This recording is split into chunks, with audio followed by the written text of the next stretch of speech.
have had their share of offensive struggle this year, but they were both looking to right the ship in their final non-conference game of the year. I'm now joined by Josh Vermillion. So Josh, did either of these teams turn it around tonight?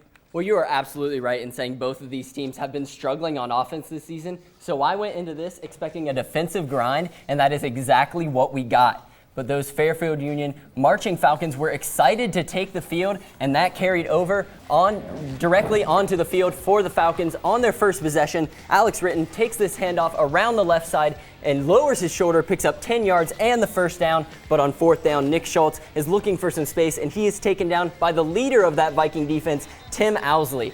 And after a quick 3 and out, this Vinton County punt is going to be blocked by William Young, setting up the Falcons in great field position, and Ray Petros is going to take advantage of that. He takes this pitch around the right side, stiff arms one defender, bursts past another before finally being tackled out of bounds at the 4-yard line. And now it's time for the big boy, Braden Heston. He's going to take this handoff untouched into the end zone to put Fairfield Union up 7-0 with 3 minutes left in the first quarter.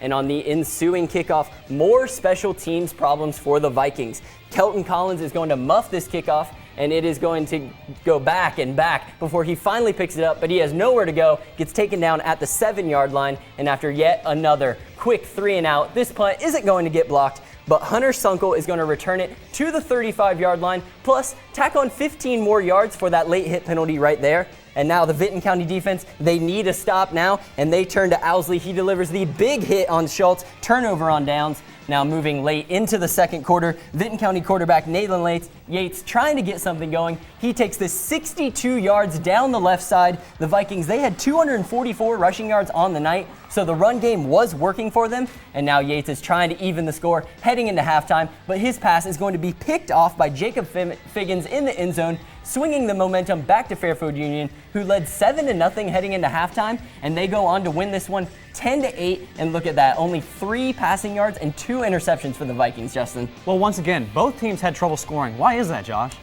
Well, you know, both teams had some success moving the ball, but something always seemed to go wrong to throw off the momentum. Whether it was a turnover, a costly penalty, or just a big loss on a play, neither team could finish off their possessions. And conference play is coming to an end, so can Fairfield Union compete in conference play, Josh?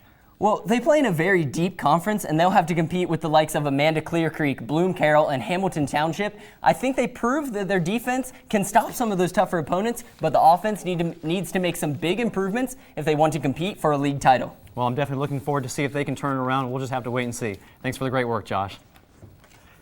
In week 3, some teams are still competing outside their conference, but that's not the case for Maysville and Philo. Maysville had Philo's number the last 3 years, and for the 3rd year in a row, the Panthers, led by running back Chase Roberts, have started to an 0-2 start.